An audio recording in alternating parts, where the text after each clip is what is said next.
Each week during this segment, we give each panel member a chance to say what's on their mind. Colin, what is on your mind, good sir? Not a whole lot of anything. But since you ask, the one thing that I've been struck with or struck by this week very positively with the entire refugee crisis that's going on in Europe is not necessarily, although I think the government has done a lot, is the attitude on the part of regular people in Germany towards welcoming refugees. I was watching a segment on BBC this morning.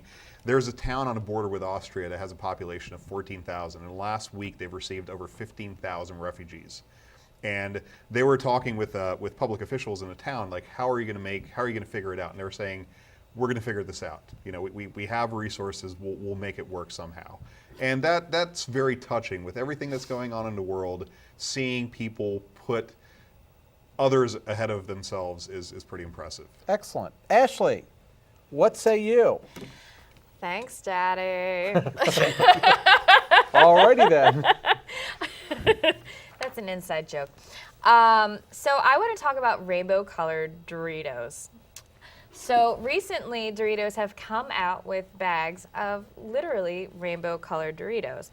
And the goal of these multicolored corn chip, tasty little nibbles is to benefit the It Gets Better campaign, which is a campaign dedicated to suicide prevention in LGBT youth. It's fascinating to watch the negative feedback of these rainbow-colored Doritos and the morons that say that they will never eat Doritos again because of these rainbow-colored Doritos. Why can't we have blue Doritos to benefit the fallen heroes and blah, blah, blah, blah, blah, blah, blah, blah. All right, let's keep some perspective here, people. First of all, don't eat Doritos. Second of all, give them a little bit of credit. We're not talking about supporting gay people. One of the comments on a Twitter feed was, well, next they're going to come out with, no, one of the comments was, well, why aren't those Doritos wiener flavored? Right? I can say that on television. Let's not be ignorant here, folks. We're actually talking about preventing suicide in children that don't feel like they're understood in their local community and the community at large. To protest preventing children under the age of 18, or all children, from killing themselves is just disgusting. Eat the rainbow-colored Doritos, folks. Eat them. Bob.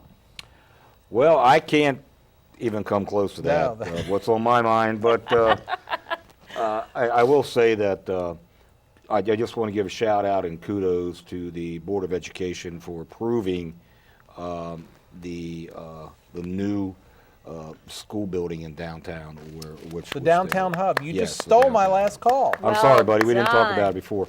not like you But I weren't tell you doing that what, for you 20 can years. you can sing the accolades of that all you want to. I'm going to say, shame on you who voted against it. Shame on you. Shame on the county commissioners, especially one in general. I won't mention his name, but it's Woody Spong, who said, I'm more about, education or teaching than I am about construction. And come on, really? And you had to question $1.3 million of unused funds, and Clayton Wilcox gave you the answer, and you didn't like it, apparently. I'm sorry. Listen, stay out of it. You are not an educator. Stay out of it. Amen. Well, at least we know one thing that Woody Spong is for at this point, because that's about all we know about that That's guy. it. That's the only thing But I've heard anything about him. Yeah. I'm going to take the last word on that since Bob stole my last call. This is all the time we have for tonight, but we hope you will like us on Facebook at facebook.com/The Flipside TV. Follow us on Twitter or email us at feedback@theflipsidetv.com. And be sure to join us again next week for another visit to the Flipside.